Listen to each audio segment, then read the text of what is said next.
because I got into the healing journey at 16, so I was pretty young.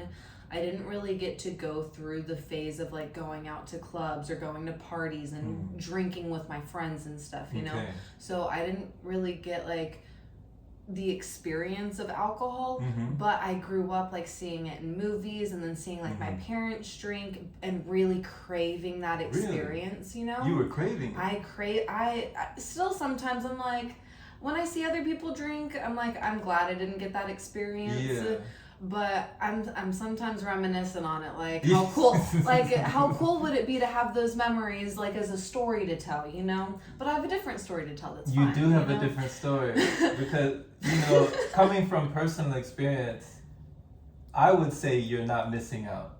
But that's because I've had the experience of being inebriated and being drunk and being blacked out and not remembering and just having lapses in judgment and lapses in time and lapses in consciousness, you know, lapses. Yeah. So without those lapses, I don't think I would have been a worse person if I didn't have that experience. I don't think I'm like, you know, I'm grateful that I had it enough to know that that's not necessary. Yeah. You know, I'm grateful that I know what I don't want to feel like anymore, you know, because I haven't drunk, you know, it's been a long time. It's been many years. Oh, awesome. So, but in my younger years when I was drinking on the regular or more regular, it wasn't crazy.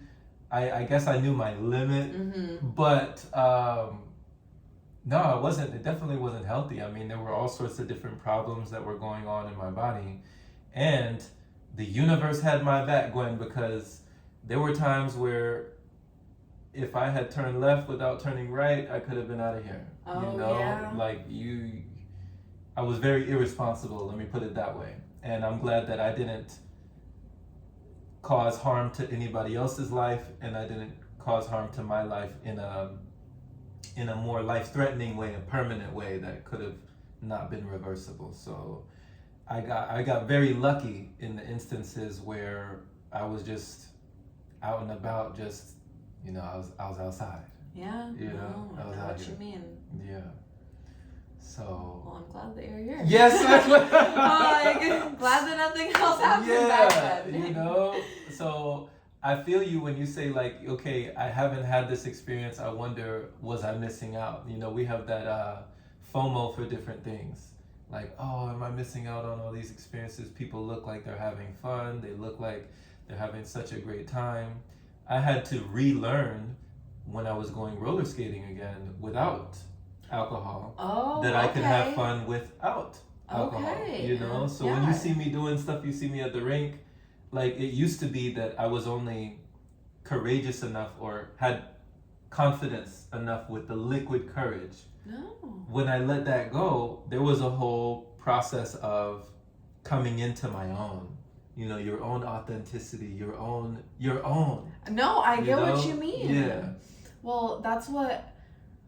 Oh, before I jump topics, because I'm ready to jump topics. I'm ready, but I want to come back. That's why I'm also like more comfortable instead of like feeling so guilty with still smoking cannabis, because one, I'm using it with intention instead of using it to escape, which is whenever I started using cannabis when I was in 16 in high school. I would use it very recklessly without intention to escape whatever I was feeling. And so I don't feel so guilty now still partaking with cannabis because I'm using it with intention, and I also like skipped out on those other experiences with like doing drugs, doing alcohol, doing other stuff, you know? Like cannabis is a God-given, grown from the earth herb, you know? And so I feel like I don't gotta guilt myself too hard on that, you know? No, you could do a lot worse. You could do a lot worse, and it's in this today's age, I mean, yeah, like there's so many things that can take us away from our higher selves and just the aspects of ourselves that are more in alignment. So I love that you utilize it in a conscious way, in a way that you're like, this is for high vibration, not recreation. You know, this is for more information, not alleviating just my frustration. Absolutely. In the moment. I love that. Absolutely. I love that. So when you say that, you know, when you were 16, you know, for those who don't know, that you were born and raised in Texas. Mm-hmm. What was the part of Texas? San Antonio. So San Antonio, born and raised. And when you were going through a lot of those things while you were 16 in your teenage years, what do you feel like were some of the most challenging things that you were going through at that time that kind of led you towards it? Yeah. I would say that at the time I was really having a bunch of big explosive emotions that I didn't know how to handle. And so I was dealing with a lot of depression and suicide and social anxiety and stuff like that, and a lot of like mental health problems. And I didn't have a healthy outlet for it, and I also didn't have any tools for how to handle it properly.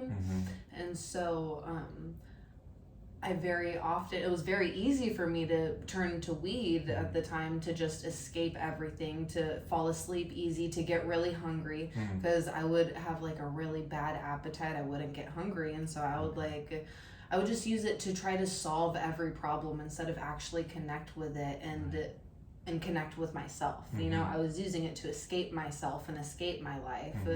And looking back now, like I'm very, very thankful that I'm not abusing the relationship with the plant like that anymore, because it is its own consciousness.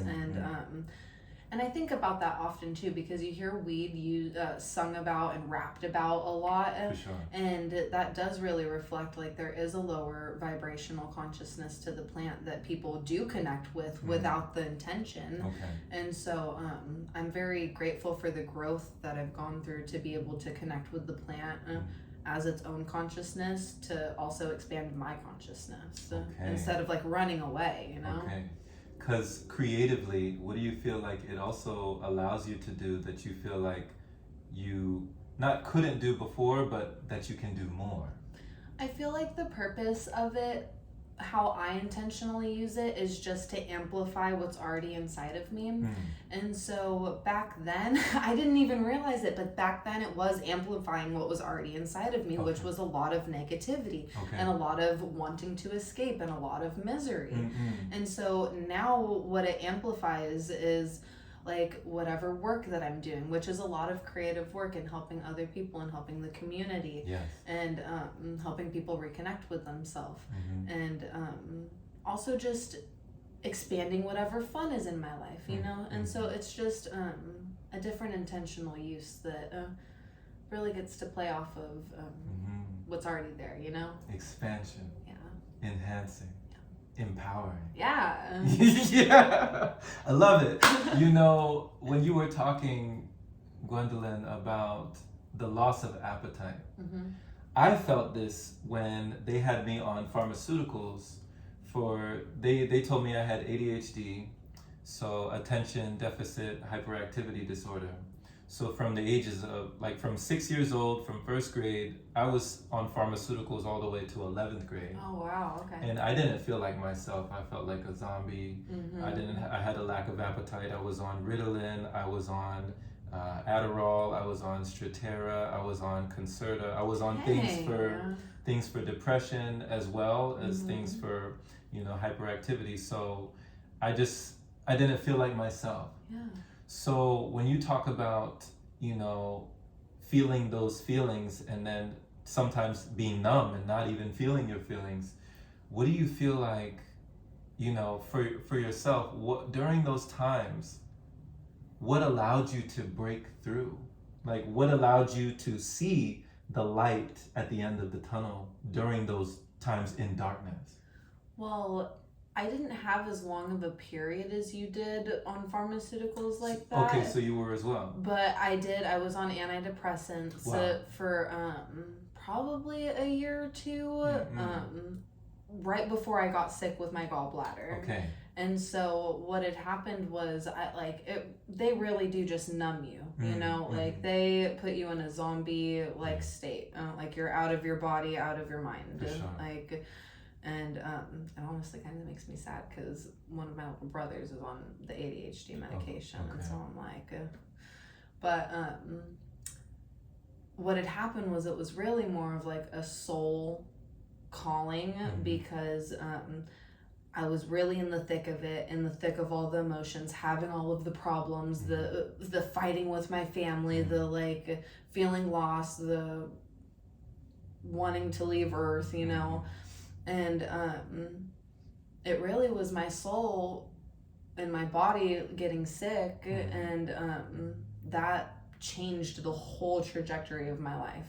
Wow. Like all of the thoughts, all of the emotions, all of the beliefs, all of the everything that I had ever been taught pretty much came to like a stopping point, and it was like my whole earth shattered, you know? And so I don't think it was really like something that I consciously did. It was more so something like subconscious that happened to me that shook my whole world up, you know? Subconsciously. That happened to you. Well, the subconscious is really the creator of your reality. Right. And so, because you're really only 5 to 10% of your conscious mind, and then everything else is your subconscious mind. And then what separates the two is the analytical mind, what you question everything with. And so some stuff you hear and it passes the analytical mind real easy. You don't question it at all. And you're like, okay, that sounds like truth. And you believe it. And then that belief goes into your reality that you experience. That's why if you believe that you're old, you're going to experience a reality where you're old. Exactly. And so I kind of so lost for my you, train. yeah, so during that moment when you were in like a downward spiral. And so yeah, whenever I got sick, it happened out of nowhere. I remember it so clearly how it happened. I was getting ready for school one morning, and I got like a wave of nausea crash over me, and I threw up. And I went downstairs to tell my mom. I was like, I just threw up, but I feel fine now. Like, I don't feel sick, but it was weird. And she was like, okay, that's weird. Like, go to school, and if you feel like, I was driving by then, so she was like, you can come home later if you like feel sick later, you know?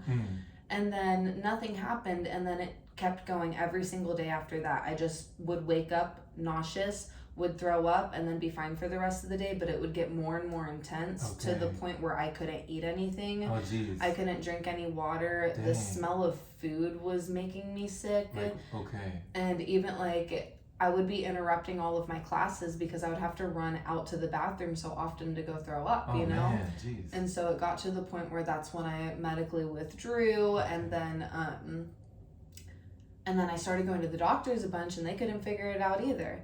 And so it literally, that whole situation of it happening, like I could have never predicted it, and it just happened. And looking back on it now, I know for a fact that it was in alignment with the thoughts and the feelings that I was feeling back then, you know? Okay. And so it took me becoming a completely different person with new thoughts, new feelings, new beliefs to even experience this version of myself right now. And so my goodness. Yeah, I wouldn't say that like there was something I specifically did. It was more definitely something from my subconscious that my soul was calling for a change, you know? Okay. And so since your soul, it was a soul calling, not just on a like cellular level, but a cellular level, it was calling. You're saying like your body was affected because you were not yet, like, you had to be redirected or your body would be affected. Absolutely. Okay. If I would have just stayed stagnant in the same way that I was, I probably would have died. Jesus. Like. Okay. When you're talking about, because this was when you're saying your gallbladder. This happened at like the end of 2019, like December 2019 was when I was like waking up sick, and then it just got worse from there. And it took 2 years. It took 1 year of being sick and learning and researching, and then another year of starting to actually practice what we had been learning for me to see a change in like in my sickness. You know, I was pretty much bedridden. Like I couldn't even be around anything that smelt because I would instantly start throwing up. Jeez. I couldn't even drink water. It got to the point where I couldn't even drink water because I just throw it up. Okay. And you're saying the big scare was your gallbladder at that time? Well, we only figured out that it was my gallbladder because we were doing our own research. Okay. We started off completely like normal, like how everyone is, you know, going to the doctor, doing all of the tests, taking all of the prescriptions. And then after like 2 or 3 months, probably like 6 months, really, I'm like, it's been a while since I've mapped out the time frame of it. But we weren't seeing any changes. They weren't figuring it out. They did a CAT scan on my brain because they thought it was a brain tumor. Wow. They thought I had bacteria eating my stomach alive. They thought I had a hole in my stomach. So they did a colonoscopy and a stomach scope. They thought I had an ulcer. They thought all of these things. They were just guessing. They were freaking guessing. Okay. And then they would do their test, and then we would wait, and my mom would be like really worried for results and everything. Like, I still remember walking out of the hospital from the CAT scan and her hugging me, crying, like just being thankful it wasn't a brain tumor, you know? And like, what bullshit for fear mongering. For them putting people through the runaround in the hospital system, because I know I'm not a unique experience in this. This is something everyone who's dealing with some chronic issue, they get ran around. For sure. And so what had happened was we stopped going. They would prescribe pills for the individual symptoms like my nausea and stuff. And so stopped taking them because it wouldn't really work anyways. It would only help for a little bit and then I'd be nauseous again. Right. And so stopped taking all of the pills, stopped going to the doctors because they couldn't even figure it out in the first place. Exactly.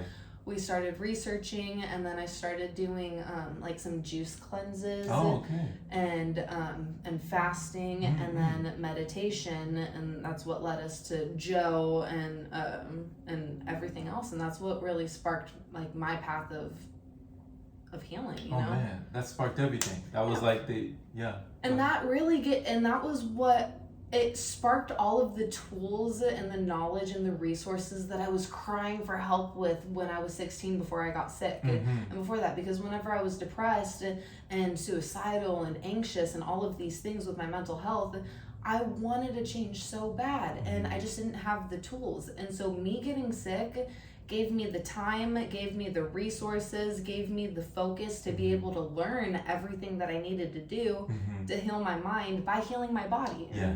Yes. Wow. And then you don't even realize how interconnected those two are until you're doing the work, because I got sick with my body because of my mind. There you go. Okay. So that actually, you hit it on the head. No pun intended.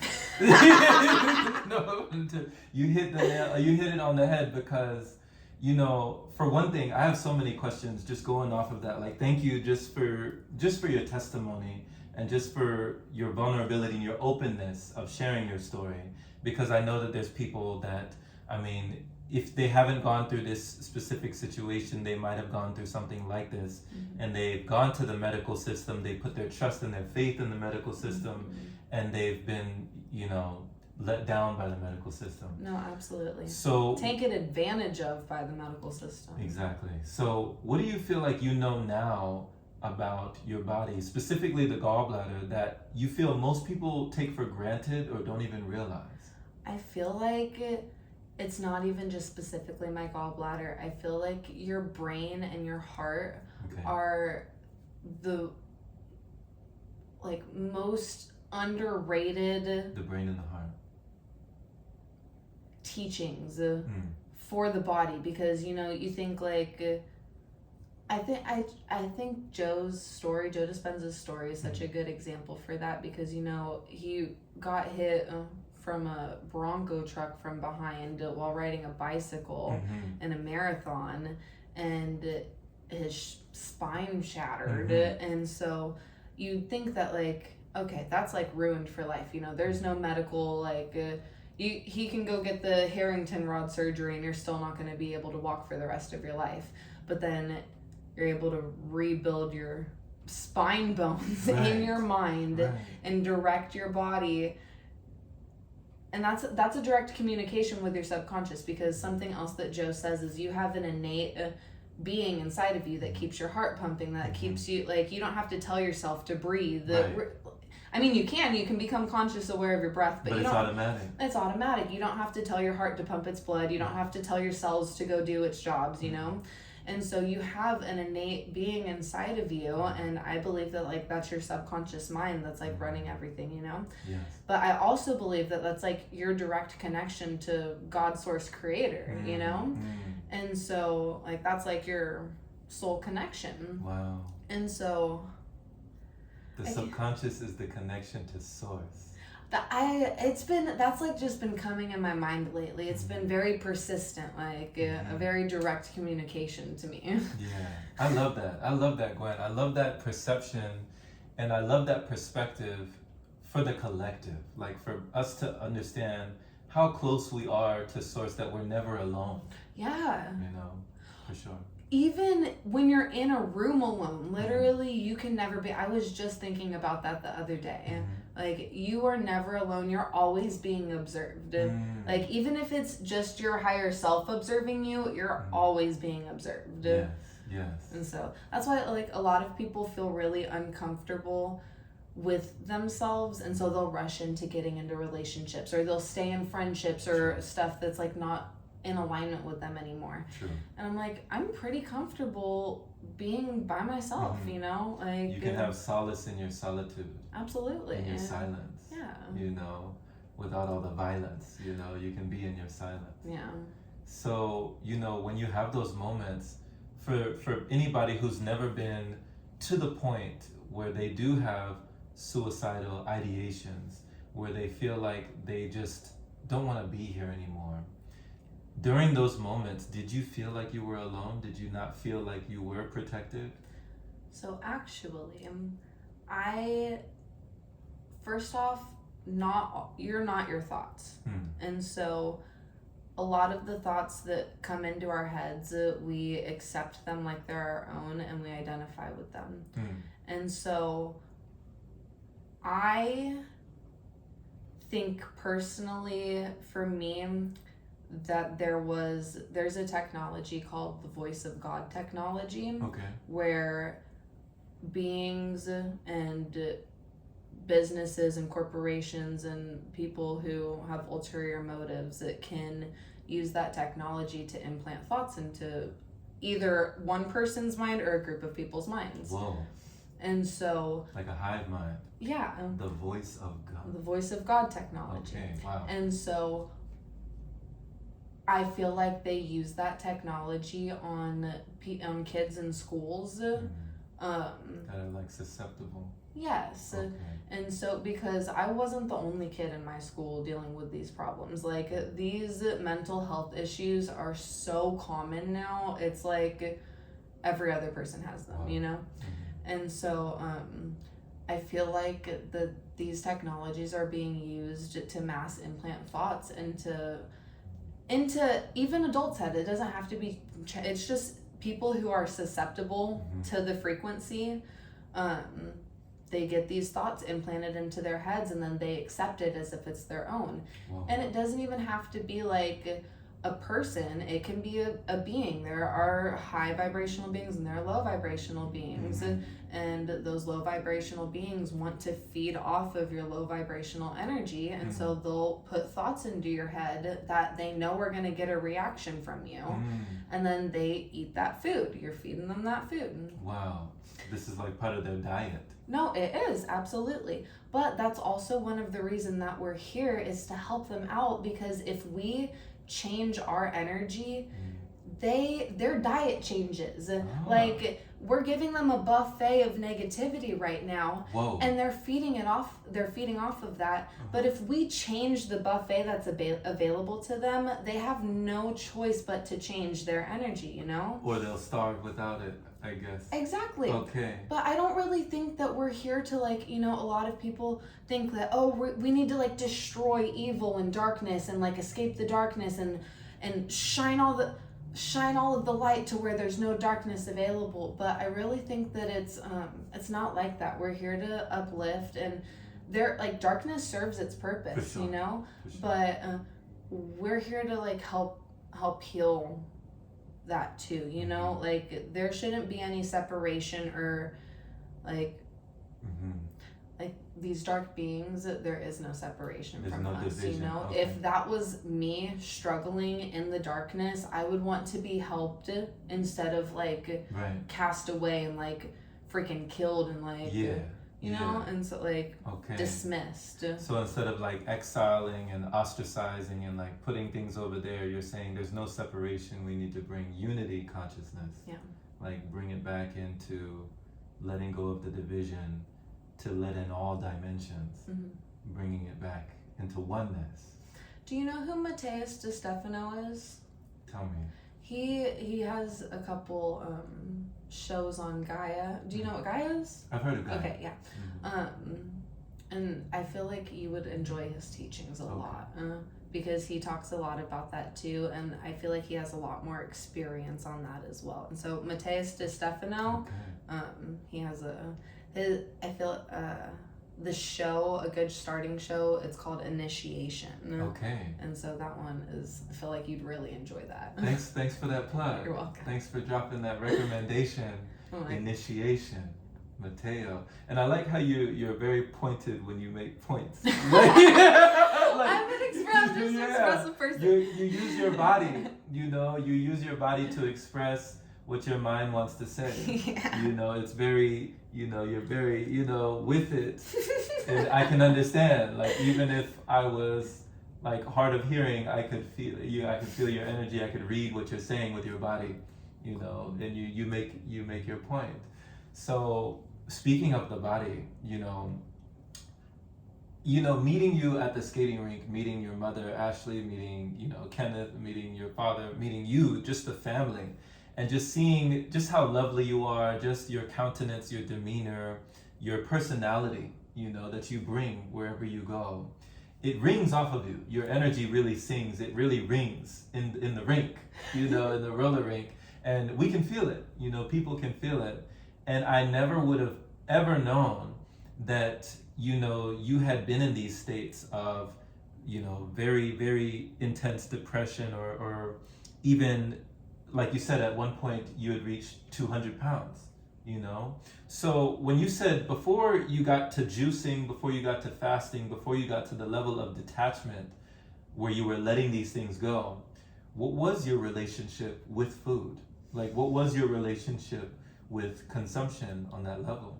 Just like how my relationship with cannabis back then was very abusive and destructive, my relationship with food, my relationship with my thoughts and emotions, my relationship with myself and my family and my friends, the people that I really loved and cared about, all were very neglected and abusive and just not taken care of the way that it could have been, Okay. I don't regret anything, but looking back, I do see how I could have done a lot differently. If I was still in that situation, I would go back and do it differently. But I'm very thankful for even being able to see how I would do something differently, and so I don't regret going through it. Right. But there are a lot of people who know those past versions of me where I'm a completely different person now. Exactly. Like I would never even act that way because I don't even think or feel that way anymore. Right. Because she showed me a picture of herself on her cell phone when you were 200 pounds, and I was like, that's you? Like, I was really like looking at the picture like that's not you. That you were like, yeah, that's me. So with that version, and I also love that you send her love. You send her love. It's like your higher self sending these things to yourself, knowing that time is an illusion, that it's all happening right now in this present moment. So during those moments where you had that dynamic with food and you had that relationship with food, there are people, Gwendolyn, that they will have surgery or liposuction, or they will drop all the weight in some immediate manner, but then since things are still the same, they will go back and they will put all of the weight back on even after getting it surgically removed.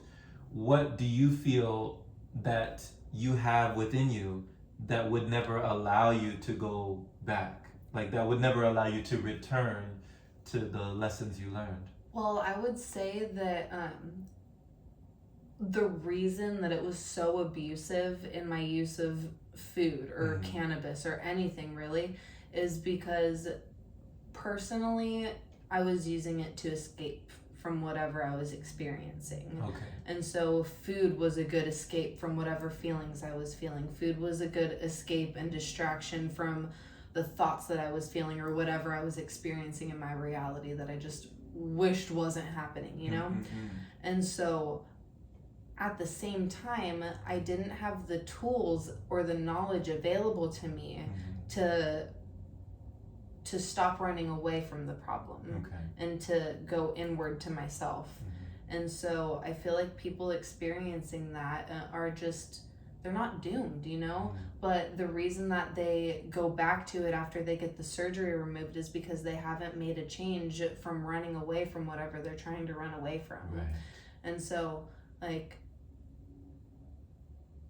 it takes that mental and that emotional change in your life. Absolutely. No, absolutely. I feel you. Because what was it like, Gwen, seeing yourself in the mirror over time? Like from 200 pounds to where you are now, how long did it take? And what was it like seeing yourself, your transformation? Like, were you telling yourself words of affirmation? Were you talking to yourself? Were you walking with yourself? Like, how was your communication with yourself during that transition? I do want to say something on this. Okay. Because you would think now, like, from going from 200 pounds to, I'm at a really healthy range right now. I'm like, I go from like 135 to 145, and that's a healthy little fluctuation, you know? And so, you would think that being in the body that I'm in right now and everything, that I would have like no insecurities compared to what I had at 200 pounds, you know? But this goes back to not all thoughts being your own and to what you accept and surrender and believe in. And so there are still times where I'll look in the mirror now and I will just unconsciously nitpick things and will observe things that other people wouldn't even observe or notice, you know? And so I feel like there is a real intentional awareness of your thoughts and your emotions that you allow to go in. And so something that's really changed is whenever, because I now know the power of the subconscious mind, allowing the thoughts that you speak out and also just to play in your mind silently. Like whenever I catch myself thinking something that's not in alignment with what I want to cultivate anymore, like I stop the thought. I rewrite the thought right then and there. Control Alt Delete. Exactly. And so like if I'm thinking like, oh, like I'm bloated right now. I'm like, no, my body is really healthy. Like I switched the thought immediately, and it has to. It's a very persistent practice, you know? And so back then I would have all of these judgments on my body. At 200 pounds, I would be so, even if I was still pretty confident, I would be judging myself so much. You know, I would look in the mirror and I wouldn't feel love for her. I would look in the mirror and I would start nitpicking her. I would look in the mirror and I would have all these ugly thoughts, you know, about how I could change, what could make me prettier, what could make me better. And now, even if those still come up, because they do, like it just doesn't magically go away, because there are still things in the energy fields that you're around. Like I'm in an apartment right now, the people below me and above me, our energy fields are overlapping. I could be picking up on other thoughts, just the people walking outside, going out in public. And so you're dealing with an onslaught of thoughts and emotions that really aren't yours, and you have to choose what you want to be yours, or else you're gonna accept it and it's going to be yours regardless, you know? I never even thought about it like that. And so it's like a really intentional, like, what do you want to experience every moment, you know? It's not like okay, you get skinny, and you're just magically, all those nasty thoughts are going to go away. It's a conscious choice to not accept and believe and surrender to those nasty thoughts. And then to choose a different thought to replace it with. A choice. Yep. A choice in every moment. Yep. Moment by moment, breath by breath. Yep. You're making decisions. Yep. Oh man. You know, they even talk about, Gwendolyn, the word decision, like to decide. It comes from like the root word of like decide is to like cut off. Like when a doctor makes an incision.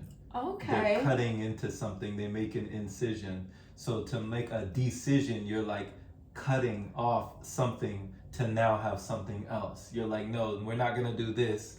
We cut that, we're doing this. Yeah. And like, so you decided. Absolutely. You know, it was like defining, you know, that you're designing, you know, in perfect timing, you know. You're aligning, you know, with this, you're shining, you know, this new moment. So I love how you say it's a work, it's a practice, because that kind of moves, that's a beautiful segue into Vipassana. Mm-hmm. You were talking, Gwen, about there were so many things that we do to escape. Mm-hmm. You know, we use food as escape, we use substances as escape, we use alcohol as escape, we use TV as escape, Mm-hmm. we use so many different things, and social media can be an escape, Absolutely. you know. So, you know, when we're not controlling and we're constantly scrolling, that's an escape. Mm-hmm. Absolutely. So when in Vipassana, when I did Vipassana, the first thing they take away is your cell phone. They take your cell phone away. They're like, give it that. You can We're have putting this. it in a bag. Yeah, after 10 days, 11 days, we'll give it back to you. But, you know, we went there. For me, it was like no talking, no writing, no cell phone, no technology, no interaction, no misconduct, no hugging, no touching. No eye contact. Yeah, like people were looking down. And For real. I did this in Lava Hot Springs, Idaho, and it was snowing out there. They called me Black Jesus because I was the only one in my sandals on the snow. It was snowing. You could see the bunny rabbits, and I was in my sandals walking through snow. And we were just coming up from the dormitory to the Dhamma hall, to the, you know, the meditation hall every day, and to the dining room. And I was even fasting during that time. So, you know, I was just having like some tea and lemon water while everybody else had, you know, the stuff that was being served. But I had to be low key about it because the guidelines literally say you cannot fast, and I didn't know that until I got there. I was like, you know. So I had to just remove my silverware and do little tricks and stuff to let them know that I was eating, even though I wasn't eating. So, you know, that was a whole nother thing. But with you, what was your experience like with Vipassana? What inspired you to go do Vipassana?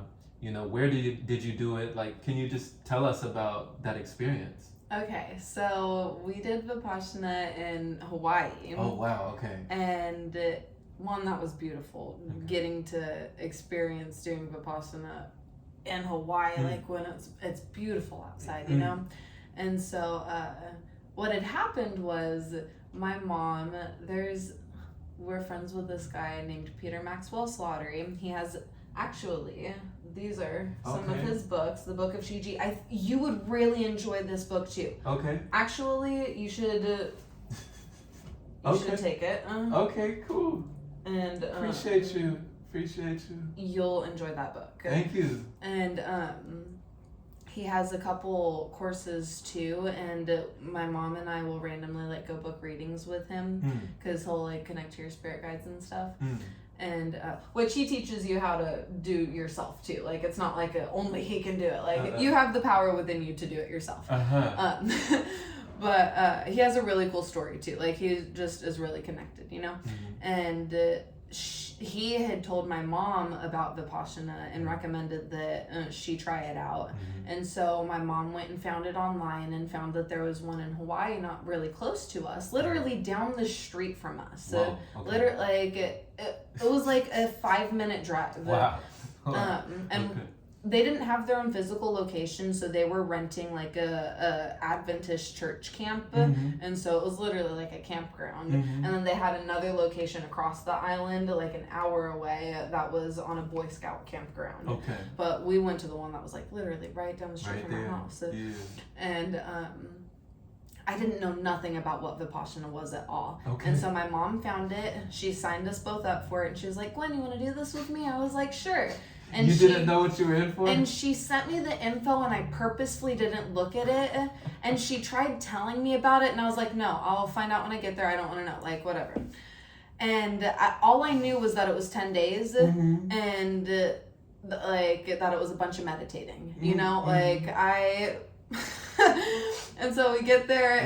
Were you already experienced meditator? Yes, we okay, were. Okay. And so I started meditating whenever I got, like, probably a year after I got sick. And that's what, like, led into the path. So at least you had an experience under your belt. And so since probably around, like, 2022. Good. Yeah. Good. And so, so you were ready. It was, like, actually I had no problems at all, like, sitting there and, like, I actually, within, like, the first 2 days, my whole body was buzzing with vibration. I was like, I had to go talk to the teacher and was like, am I literally only supposed to stay right here because my whole body is vibrating and like I can feel my whole, like every single cell of my body like literally buzzing with energy. Right. And I'm only supposed to observe right here. And she's like, in 2 days you're gonna get to scan the rest of your body. Calm down. Calm down. You're gonna get there. And so, like, I genuinely, like, I had so much fun with it. She's like, wait, you're just... She's like, you're getting ahead of yourself. She's like, you're way ahead. You were like light speed. You're going... Oh, man, I love it. It was really intense, too. I was like, it's so distracting because I can feel the vibration right here. It's not that I can't feel it. It's not like a dead zone. It's that every other section of my body is buzzing that intensely as well. Right, it's distracting me. And so she was like, nope, keep practicing on here. Yeah. And so I made it through. Got to day 4 and it was great. Awesome. What was funny about it was because me and my mom went together. And whenever I meditate, I get like really like my heart opens up, and what's even funnier, not to cut myself off, is I like am currently experiencing like whenever I cry, like my body, as soon as I start crying, my body's like no crying, like shut it down, no. Okay. But whenever I'm meditating or doing breath work and my heart opens, I will just be sitting there crying the whole time, you know. And during Vipassana, actually a lot of stuff came up that I was like just working through and healing. So a lot of the times during the meditation, I would just be sitting there meditating with like a constant stream of tears like coming down my eyes. Jeez. The thing was, because me and my mom went together, I was sitting right here and she was sitting in the row up, but right here. So there was one person like between. They're like we were diagonal from each other. And so she would see me crying and then she would have her own like worries about me, you know? Okay. And so during Vipassana, you're not allowed to write notes, you're not allowed to like communicate with anyone. And we were even placed in separate cabins too. Like we were like, I don't know why they sat us that close together. And so my mom saw me crying, and so she wrote me a note and passed me a note during one of the breakfasts, and one of the workers saw that. And so during the next meditation, she called us up, you know, to talk to the teacher. And I have a thing personally with like getting in trouble from like as a kid, like being put in trouble by authority. But my mom has like the good girl, like doesn't like to be put in trouble. And so she felt like we just got in trouble, you know. And it was just like we didn't even get put in trouble. She just like talked to us. She was like, don't pass notes, you know, like it's okay if you need to talk, like come to me and I'll talk to her for you. Like you don't need to pass the note, like you're good. Like, and so, but my mom was like, we got in trouble, and then I tried to write her a note back to like reassure her because I didn't even get to respond to her note or talk to her. So I tried to write her a note back, and then she refused to take my note. So she like pushed my hand away. Oh no. And so that got into you. It made me so mad. It made me so mad. During Vipassana. On top of the fact of like the whole like we just got in trouble. I was like, we didn't get in trouble. They can't put me in trouble. I was having such a problem that like she had called me up to talk, and I had to tell the teacher, like, I can't talk to you right now. Can we do the meditation? And I can talk to you after the meditation because I'm having to observe the anger that's exploding in my body right now. Geez. She looked at me and she went, okay, good job. And I sat down and I meditated through the anger, and it was so hard. Observe. My mom was sitting right here, and I was sitting right here meditating, and I could feel her presence right here. I was so pissed at her. Like, my body was literally like turned away from her as I'm meditating. Like, I couldn't even be facing her direction. I was so livid. Oh my God. And then we got to laugh about it on day 10 when we could talk. Oh man. See, so side note, you know, about anger, because anger is one of the emotions. You know, they talk about the energy in motion with these emotions. And it, you know, anger is one of the emotions that I've definitely dealt with for many years. And I mean, I used to throw tantrums. I was like very, you know, they called me a troublesome child. I had a lot of anger that I felt like I absorbed a lot of stuff. Not to put it all on my parents, but I did. Yeah. I mean, I did feel like I absorbed a lot of fighting and bickering and fussing and feuding and disputing and just disagreeing and just all sorts of arguments in the household. Yeah. And I didn't know how to contain that. I didn't know how to sustain that without letting it go, without releasing it. So I would keep a lot of stuff in me, and it affected the dynamic between me and others, like with me and my father, me and my mother, with me and my significant other. You know, it affected my relationships in that way, and a lot of the situationships. It affected everything. So how did you either transcend or transmute that anger? Because so many people deal with it in so many different ways. How were you able to transmute that energy? Well, I'm honestly still working on figuring that part out fully. I haven't turned that page yet to like have the full answer, but I do think that it's a practice, and I do think that I thought about saying, it's such a vulgar like metaphor. There are multiple ways to skin a cat. And so, like, there are multiple tools that are available that can solve the same problem, you know? Right. And so I feel like it's really finding the tool that works best for you and really committing to a consistent practice with it. Because for me, the most that I struggle is whenever I abandon whatever practice that's like working for me, you know? And like there are multiple things. There could be like the tapping and like EFT. Yes, and then there are multiple things. There could be energy clearings. There could be like sitting down and doing breath work and meditation to change your energy. There are so many tools available, but then for me, when I struggle the most, it's more when I'm falling back into an old pattern of myself. And it's whenever I gain awareness of that old pattern and being able to choose a different action is for me how to like get the best results, but it's not easy, you know? In the moment, it's definitely like you're in the trenches, kinda. Yeah, you're in there, you're on the battlefield. And people love to make it seem like it's like walking through a field of flowers, but it's walking through the trenches of your own darkness. And that's why I feel like we can't, if we reject all of the darkness that happens and we like push it away and we resent it, and we do that to ourselves too. Like but then it's funny because we want, like, what's the thing, like everyone wants someone to be able to witness them at their lowest and still love them, you know? But then whenever we see like the world's lowest, we can't love it.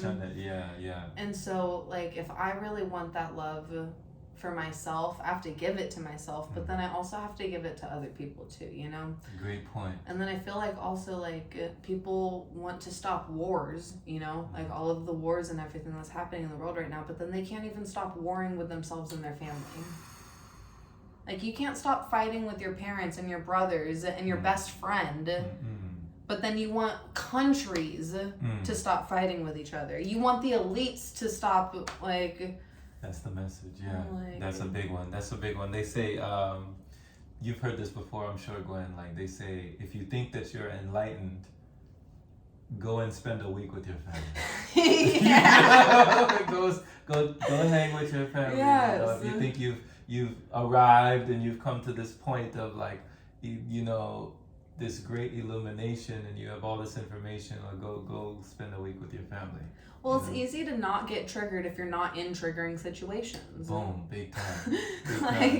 If you can stay calm in a triggering situation, that's when you're good. But if you're not putting yourself in those uncomfortable situations, you're not going to be uncomfortable. Yeah, so you're not getting that training. Yeah. That is, he's not gaining. So, one of the things that I love about you, and I've told you I admire this, is because you cleanse your energy. Like, even before I came here, full disclosure, before I came here, we were about to do at a certain hour, but then we extended it, we pushed it to the next hour, not because you needed to do your makeup, not because you needed to do your physical hygiene.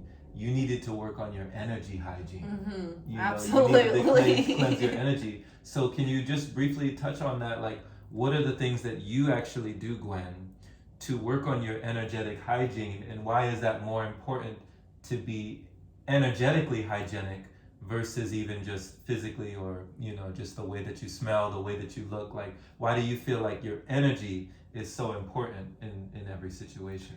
Well, your energy really shows up in all of the physical appearances and everything too, because all it is a frequency wavelength, and there are certain actions and certain situations and experiences that resonate at those frequencies. And so by staying in a funky energy and state of being, it's going to continue to draw in that same level of experience and that same level of frequency. And so it was really important for me to fix my energy. Little disclosure, families have problems. Everyone be having problems all the time. It's a human thing to have problems. But what's important is the repair after the problem. And so I had a little problem with my family, and I had to fix my energy so that this whole experience was in a higher vibration than what I was operating at. Because it wouldn't have been fair to you or me to stay at the energy and to let it affect the rest of my day, and I'm not perfect at that. Sometimes I will let it affect the rest of my day, and that's a choice, an unconscious choice, to let it continue to affect the rest of your day. And so it's just it's like a practice, So with the practice, like some people, their dental hygiene, they're brushing their teeth. Some people, physical hygiene, they're washing their body, they're taking a shower. What do you do for your energy hygiene? How do you scrub your energy? There's multiple ways to skin a cat. There are so many ways to clean your energy. And you can even utilize physical ways, like taking a shower. You can work with the water that's washing over your body, or if you're sitting in the bath, you can connect with, I like to put coconut oil on to moisturize my skin. You can connect with the oils or the herbs that you're hydrating your body with.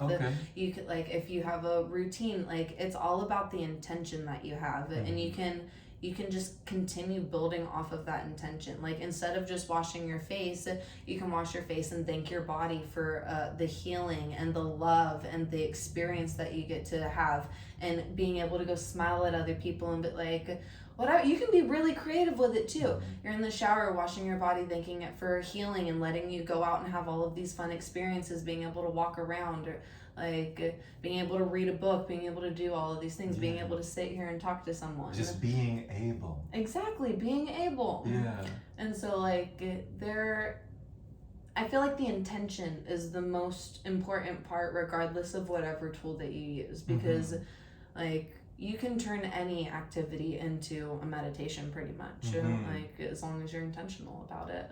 So you're finding the jewels, no matter the rules, no matter the tools.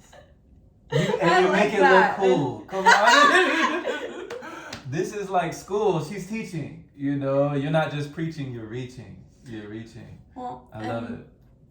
What was the wording that you said for the question? Because I had it on, I was going to say something specific, and then as soon as I opened my mouth. I was just talking about your specific energetic practices for your energy hygiene. Like, what do you do when you know you need to cleanse and get back to you? So that, I'll expand on the actual intention, because really it, like I said, you can be really playful with it, really creative, and imagination is creation. Like whatever, if you can think it, it exists out there in the quantum field. Yes. And so if it really is, like, if your intention is to cleanse your energy, you just gotta pick what you're cleansing. Like if you are wanting to forgive, then the intention would be to open your heart, to allow forgiveness, to release resentment, to open your mind. If you want to clear like sadness and depression, then the intention would be gratitude for what you already have, and like literally finding anything, you know. And so it really depends on what you are trying to cleanse, and just finding the this goes back to rewriting the thought. Like if you have the negative thought, you got to flip it, you know. And so it just like for this specific situation, I really focused on the forgiveness aspect of it, you know, and the opening of my heart, and that allowed me to release the energy that I was holding on to. Wow. You know, people think it's like a one thing solves all, you know, like what's this one thing that I can do, but it's really personal for whatever you're working on, you know. Right. Not one and done. Yeah. But that's what's cool though, because it's your intention. You have the problem, you know the problem so well that we miss the solution that's glaring in our face. Like we can observe the problem so well, but on the other side of that problem is its solution right there on the opposite side of it. Like how do you flip the coin? Yes, there's two sides. Yeah. Oh man, this is so nourishing and so flourishing and encouraging, you know, for people listening, because when you're talking about, you know, gratitude, that's the great attitude. Absolutely. You know, I noticed that, you know, just the fact that, I haven't heard many people say this, but I love that you say this, Gwen. Just thankful for being able, just for the ability, you know, like people talk about responsibility is the response to the ability. Oh, okay. And also our ability to respond. I like that. So that you have the ability to respond with gratitude. With that attitude, you're like accepting yourself in such a profound way, saying like, hey, I'm able to walk, I have 2 legs. Hey, I'm able to see, I have 2 eyes. Hey, I'm able to hear, I have 2 ears. That's all stuff people take for granted, because there are literally people who don't even have those senses, and they can still live happy. Those people are still out there living happy, you know? Right. And so I'm like, even without the senses that we take for granted. Right? So I see that you intentionally, in the rising, before you get to the social media, before you get to the scroll, before you get to anything in the technological world, or you know, just that world of virtual, you know, the virtual reality, that you intentionally, you meditate, you do a gratitude practice, and you cleanse, you know? And I love that you do that for yourself. You're saying this is like a daily ritual, it's habitual. Yeah. Okay. Well, it's important because I feel like it's very easy to mindlessly get on your phone but then that becomes your habit, you know, that becomes, and then what you think about, like all of the stuff that you're intaking, because consuming, regardless of if it's food, if it's water, if it's soda, if it's, you're feeding yourself something. And so when you're consuming social media, you're feeding your body all of that energy, the energy of the creator of the content, the people interacting with that content, the content itself. They even call it the feed. Exactly. They call it programming. Yeah, your news feed, your feed. Absolutely. They call it your algorithm. Yeah, they do. Yeah, it's totally, And so it's very easy to just go and program yourself with everything, but then you don't even realize like why you're feeling so shitty throughout the day, you know? Yeah. And it's because you're over, and you don't even remember the last thing you watched, you know? Yeah. You can go and see a video you've already seen and not even remember you've seen it, Wow. which is wild to me. Like, there have been times where, because, you know, Instagram will show you things that other people have liked, but also that you've liked. Yeah. I've been scrolling, and I've watched a video, and I've gone to like the video, and I've already liked it before in the past. So what does that tell you? I'm like, that's so mindless to me. You're like, we've been here before. Yes. You're just like, it's a whole circle, like a loop, like you're trapped in an algorithm. And I couldn't even remember. Right. And so, like, that's just wild to me. Yeah.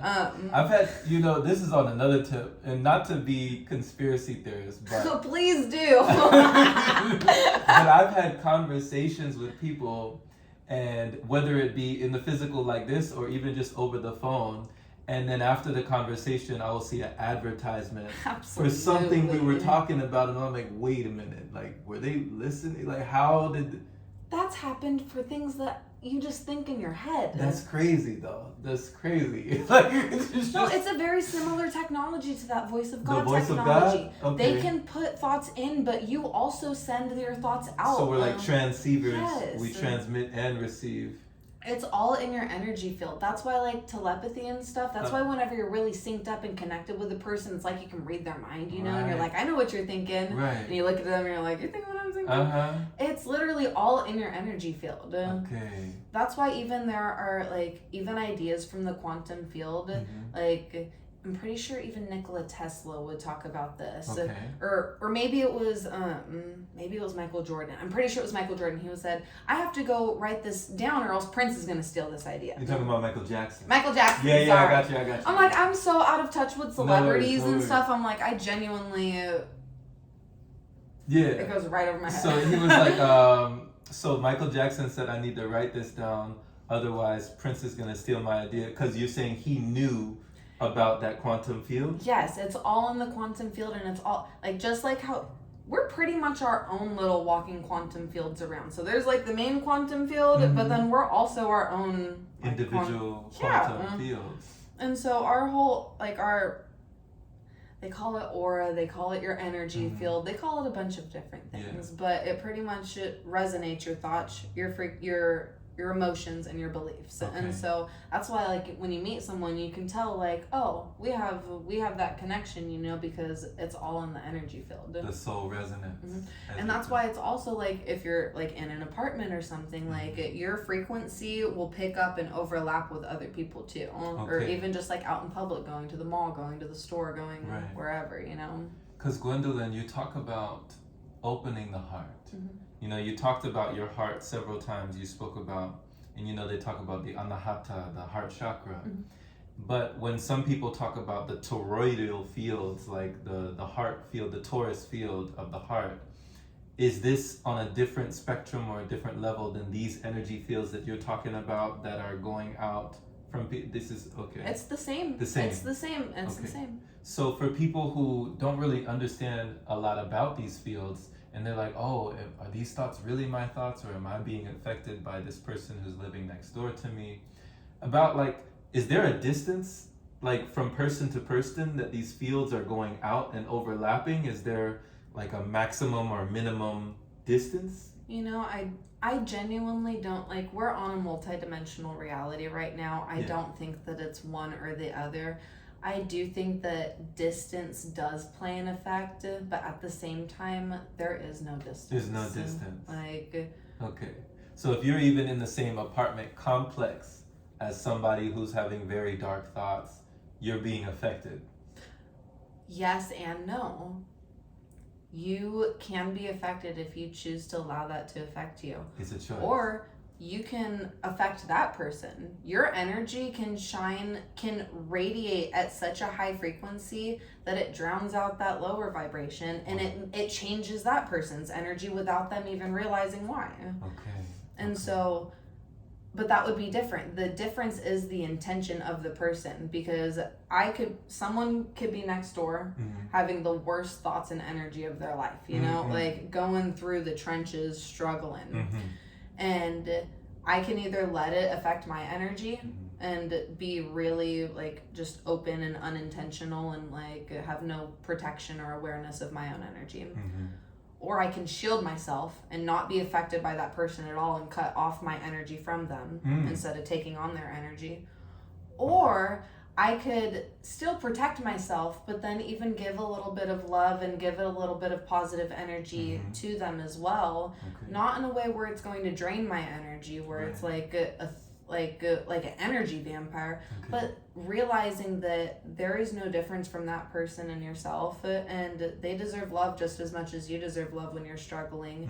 And if it were flipped, if I'm over here struggling and someone else has really good energy next door, they could share some of that good energy with me and I'd appreciate it, you know? That's compassion. And so like there are so many different outcomes to the same situation, you know, it just is your intention.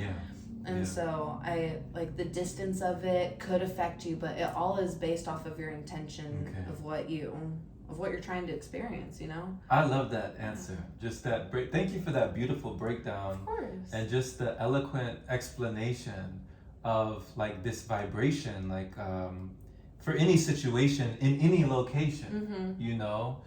And just to understand that you don't have to take things on. So on the one hand, you have, I guess, energetic boundaries, healthy energetic boundaries. But on the other hand, you were almost like empathy and compassion. You're putting out love. That would be, I guess, in Vipassana, they talk about metta. Metta, like that love energy that we're putting out, like may all beings be happy. May all beings be peaceful and free. And, you know, I can hear Goenka. I know, I'm like, I heard my good I hear Goenka, you know, just like, feel my peace. The meta was so fun during the serving too. It was my favorite part of serving. Okay, so speaking of serving, so you got to go through it once to be able to serve. So what was it within you that made you want to come back and say, you know what, I want to serve? I didn't even sit yet. And I walked on the camp just to sign in for my sit. And I instantly knew I wanted to come back and serve. Really? It was like I fell in love with the energy and I resonated with the service of it so much that I was like, there's not a question of if I come back to serve, it's when I come back to serve. I got you. And so like... And then also at the same time, being served during my sit, I had such an appreciation for the servers, you know? I was so thankful. And what's funny, let me expand on this. So when we moved to Hawaii, we went raw vegan, and so we were doing a lot of juices, and any of the other foods that we ate, we didn't cook them. And so like we ate salads, we would do smoothie bowls and stuff, like we would make all of our own stuff, you know, like really clean, raw. And and so that was like a good 6-7 months of being raw and like only eating raw food. And so when me and my mom went to Vipassana, it was our first time eating cooked food again. And it was so delicious. We were tearing it up every day. It was like because and we were so thankful for it because we hadn't eaten a cooked meal in months. And so it was a really unique experience on that. Because when Dad went later on, he went like a month or two after us. But we had already started integrating like cooked rice and beans again by that point after we came back from Vipassana.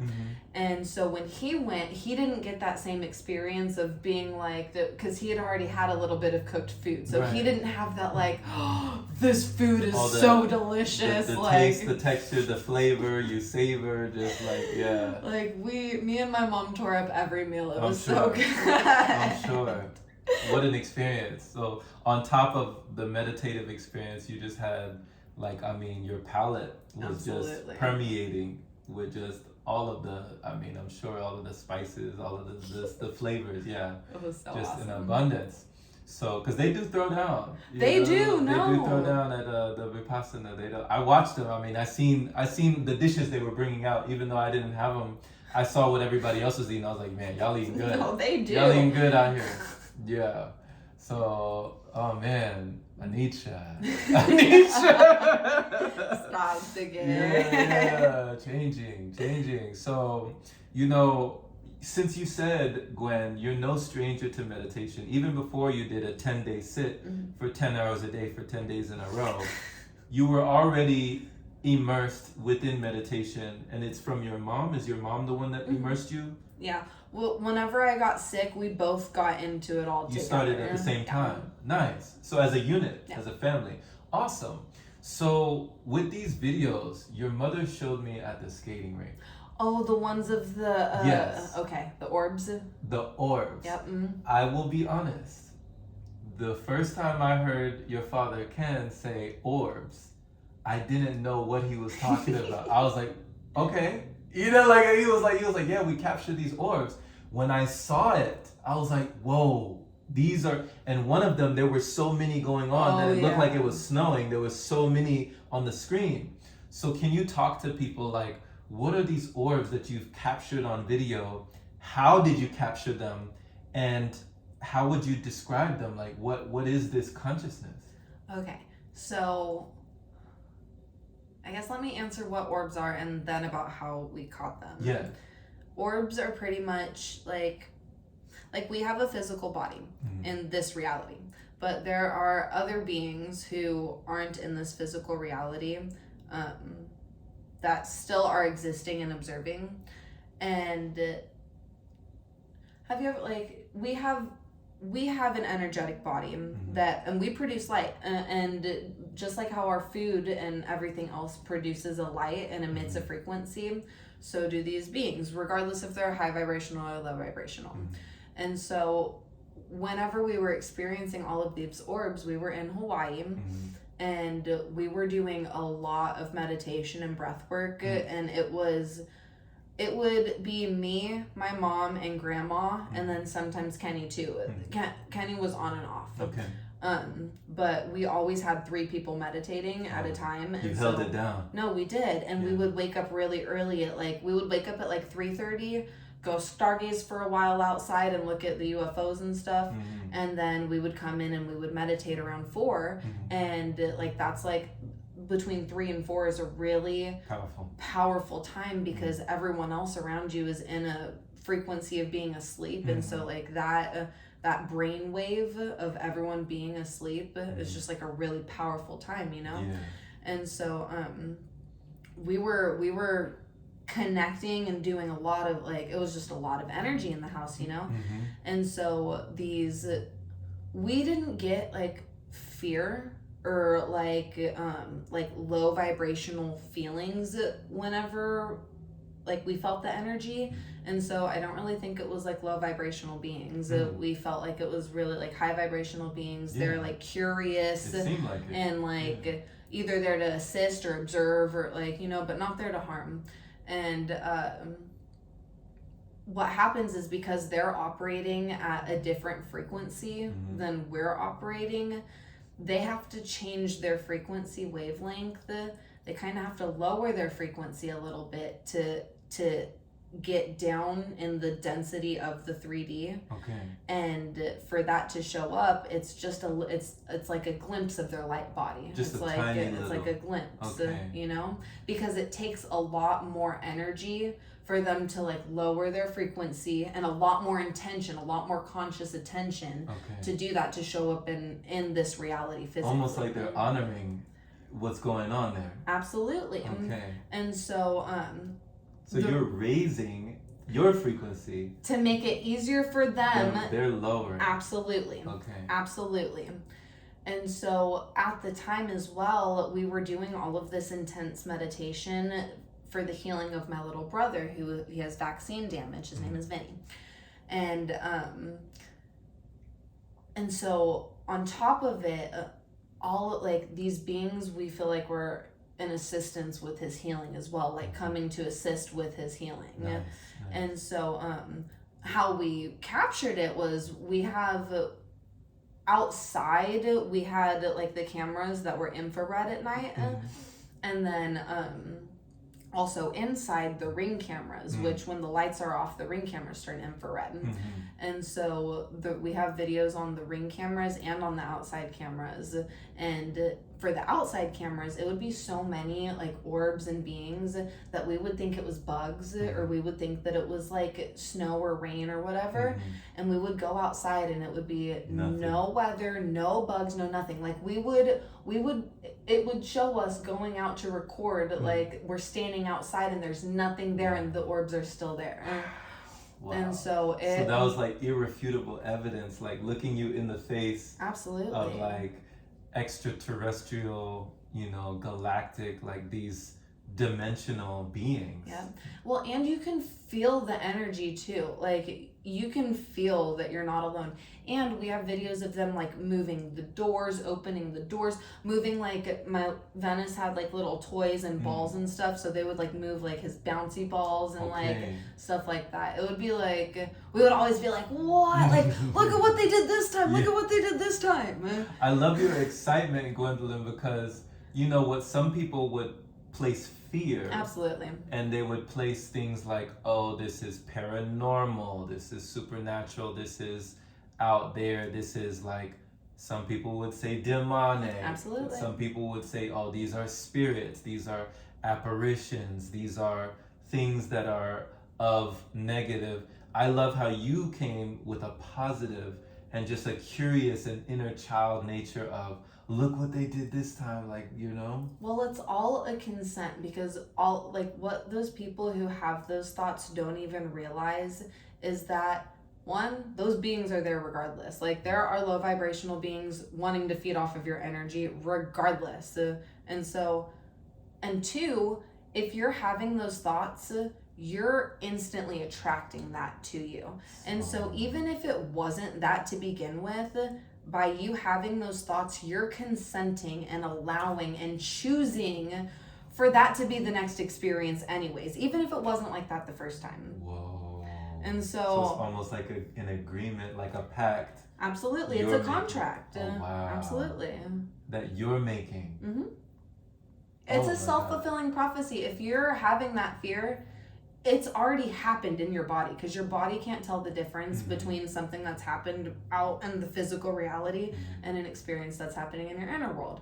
And so if you're having that fear, your body's already experienced that fear, and then it immediately sends the signal out. And then that's just what's going to happen next time. It's like they can smell it. Absolutely. And they feed off of that too. It fuels it more for that. Jeez.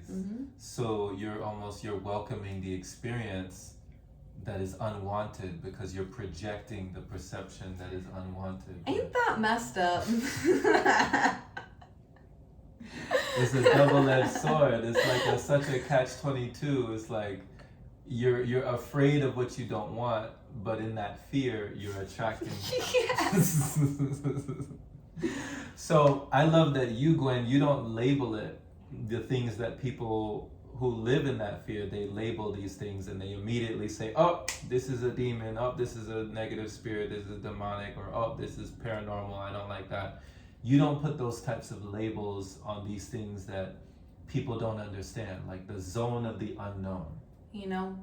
There have been times where I've been alone, and this has happened to me in Hawaii, this has happened to me in Mexico. This hasn't happened to me here yet at this specific apartment, but I wouldn't be shocked if it does eventually happen at some point.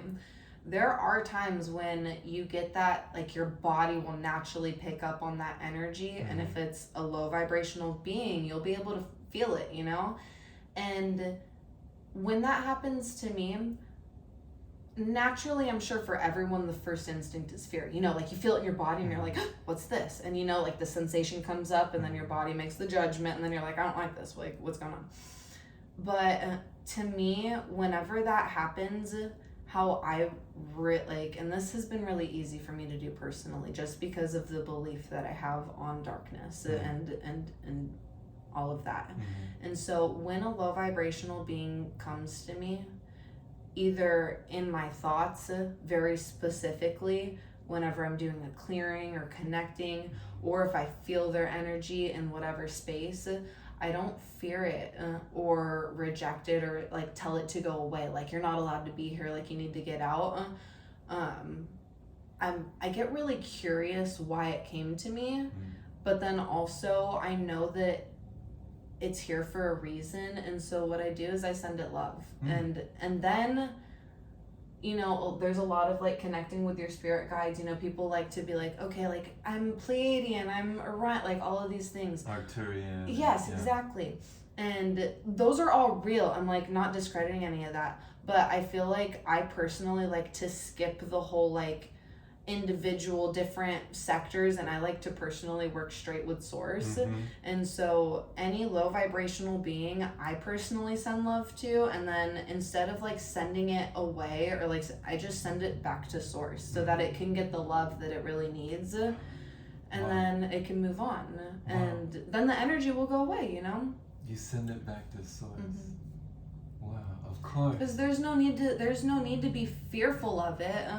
And it's also literally like a part of like the collective, like it's literally from source still, like, and so just go back. You can be repurposed. Your energy can be repurposed for a higher being, like a higher vibration. And so I'm like, you don't have to stay stuck. You're free. I give it permission to move on. Wow, you give it permission. Yeah. Oh man. I've been having this constant like download that everything is a consciousness, like genuinely everything is a consciousness. Like it's been so absurd to me. And so I've just been really trying to be aware of all of the different consciousnesses that there are, you know, like even just, you know, like a little while ago you were talking about the water, you know, about how the water, the consciousness of the words that are going into your water. Absolutely. You know, like while you're mixing something, you're making yourself a drink. You know, like it's like a concoction, an alchemical potion, but you're raising the energy quotient of the potion, you know. I love potions.